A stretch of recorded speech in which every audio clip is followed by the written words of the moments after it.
Welcome to the another video of confusing verbs. तो confusing verbs के एक नए वीडियो में आपका फिर से बहुत बहुत स्वागत है।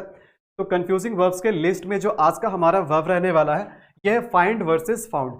तो ये दो ऐसे वर्ब्स हैं जो हमें बहुत कंफ्यूज करते हैं। तो हमारे व्यूअर का भी एक रिक्वेस्ट था कि सर फाइंड और फाउंड में क्या डिफरेंस होता है, बहुत ज़्यादा कंफ्यूज करते हैं ये दोनों वर्ब्स हमें। तो आपका इस वीडियो से फाइंड और फाउंड से रिलेटेड सारा कंफ्यूजन दूर हो जाएगा। तो ये ऐसे इरेगुलर वर्ब्स है जो कि बहुत ज़्यादा कंफ्यूजन क्रिएट करता है हमारे लिए।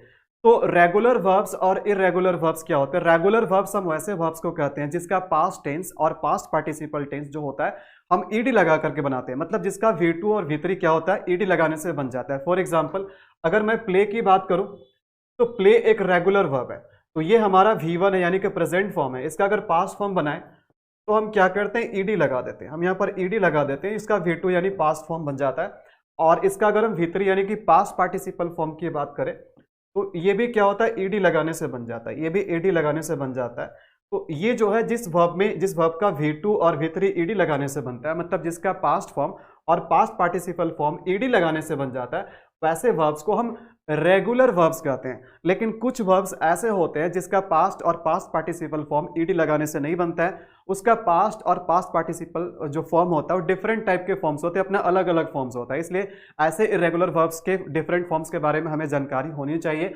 और साथ ही साथ इरेगुलर वर्ब्स ही बहुत ज़्यादा हमें कंफ्यूज करते हैं, क्योंकि इसमें कुछ कुछ ऐसे वर्ब्स मिल जाते हैं जिसका होता है क्या है कि अगर किसी एक पर्टिकुलर फॉर्म जो कि पास्ट फॉर्म में वो किसी दूसरे मीनिंग के साथ वो V1 भी हो सकता है, प्रेजेंट टेंस भी हो सकता है। इसलिए ऐसे वर्ब्स हमारे लिए बहुत ज़्यादा कंफ्यूजन क्रिएट करते हैं। तो इस वीडियो से आपका फाइंड और फाउंड से रिलेटेड सारा कंफ्यूजन दूर हो जाएगा। वीडियो बहुत ही छोटा रहने वाला है, तो प्लीज़ आप एंड तक देखिएगा। इसमें मैं आपको दोनों के फॉर्म्स, डिफरेंट फॉर्म्स के बारे में बताऊंगा और दोनों के डिफरेंट मीनिंग के बारे में बताऊंगा। और साथ ही साथ हम लोग 4-5 क्वेश्चन भी सॉल्व करेंगे ताकि बहुत आसानी से हम इसे अप्लाई करना भी सीख जाए। So let's get started. तो आइए सबसे पहले इन दोनों ही वर्ब्स के डिफरेंट फॉर्म्स और मीनिंग के बारे में जान लेते हैं। तो सबसे पहले फाइंड। फाइंड का मतलब क्या होता है? फाइंड का मतलब होता है टू डिस्कवर। टू डिस्कवर का मतलब क्या होता है? खोज लेना या पा लेना या मिल जाना। जैसे today I found a 10 rupees note. आज मुझे एक 10 रुपए का नोट मिला। आज मैंने क्या डिस्कवर किया? एक 10 रुपए का नोट डिस्कवर किया। बात समझ में आ रही है? तो यहां पर ध्यान देना कि फाइंड जो है किसी भी वर्ब का जो V1 होता है वो V1 उसका बेसिक फॉर्म होता है, उसका ओरिजिनल फॉर्म होता है। और V1 का यूज हम करते हैं प्रेजेंट टेंस बताने के लिए, खास करके प्लूरल सब्जेक्ट के साथ। तो अगर इसी फाइंड का अगर हम पास्ट टेंस की बात करें तो इसका पास्ट टेंस क्या होता है? इसका पास्ट टेंस फाउंड होता है, यानी कि इसका V2 क्या होगा? फाउंड होगा। और इसका V3 भी क्या होगा? यानी कि इसका पास्ट पार्टिसिपल फॉर्म क्या होगा? ये भी फाउंड होगा। बात समझ में आ रही? वहीं देखा जाए तो फाउंड हमारा जो कि यहां पर फाउंड है ये फाइंड का V2 है और ये फाइंड का V3 भी है। लेकिन यही फाउंड जो है ये V1 भी हो सकता है। और यहीं पर सबसे ज्यादा कंफ्यूजन होता है, क्योंकि ध्यान देना है कि फाइंड का मतलब होता है डिस्कवर करना, और इसका अगर इसको हम पास्ट टेंस में यूज करेंगे तो फाउंड लिखेंगे। बट ये जो फाउंड है सेम फॉर्म के साथ ये V1 भी हो सकता है। लेकिन जब ये V1 होगा तो इसका मीनिंग कुछ और होगा। इसका मीनिंग डिस्कवर करना नहीं होगा, बल्कि फाउंड का जो फाउंड अगर V1 है तो इसका मीनिंग होता है टू स्टैब्लिश। स्टैब्लिश का मतलब क्या होता है? स्थापना करना, किसी चीज का सेटअप करना, उसकी शुरुआत करना। बात समझ में आ रही है? तो जब फाउंड रहेगा V1, तो जब फाउंड V1 के फॉर्म में होगा तब इसका मतलब होगा स्टैब्लिश करना।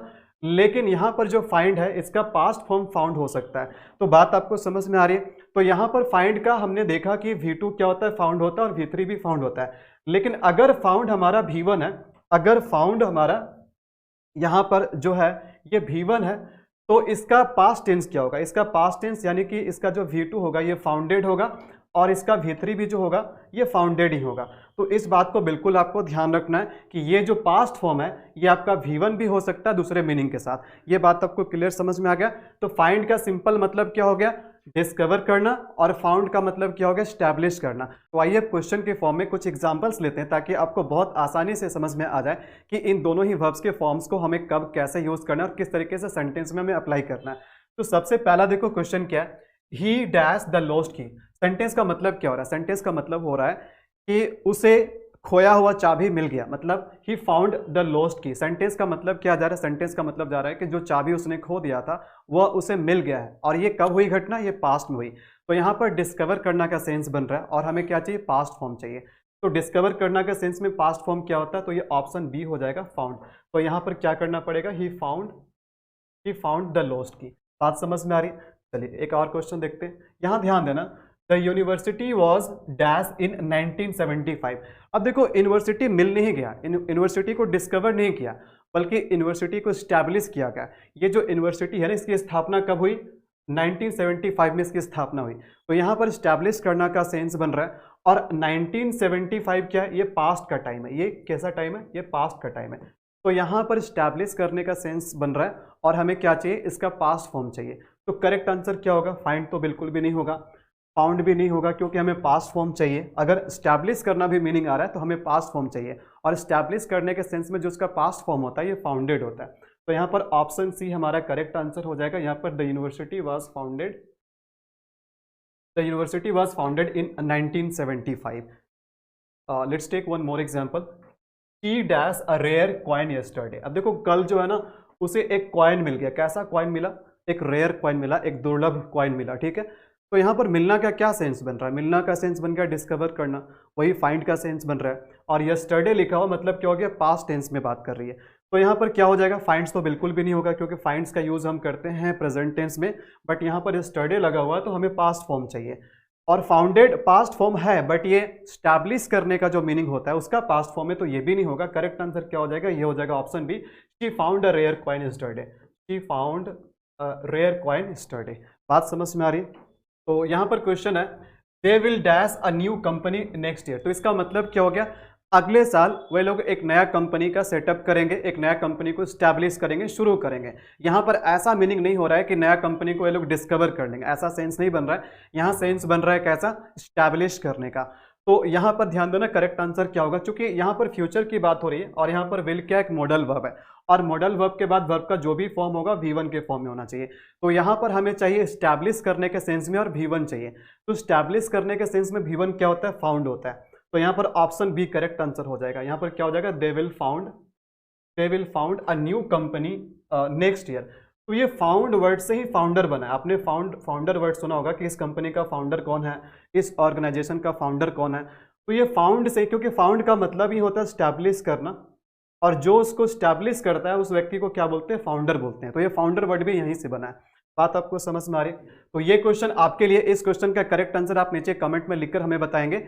दे dash this organisation last year. तो यहाँ पर करेक्ट आंसर क्या होगा? दे फाइंड, दे फाउंड या दे फाउंडेड। आप इसका करेक्ट जवाब आप नीचे कमेंट में लिखकर हमें बताएंगे। बाकी मैं आशा करता हूँ कि अब तक आपका फाइंड और फाउंड से रिलेटेड सारा कंफ्यूजन दूर हो गया होगा। वीडियो आपको कैसा लगा नीचे आप कमेंट में लिखकर जरूर बताएं। अगर वीडियो अच्छा लगा तो वीडियो को लाइक जरूर कीजिए और ज़्यादा से ज़्यादा शेयर कीजिए। मिलेंगे आपसे नेक्स्ट वीडियो में। Till then it's a good bye, take care.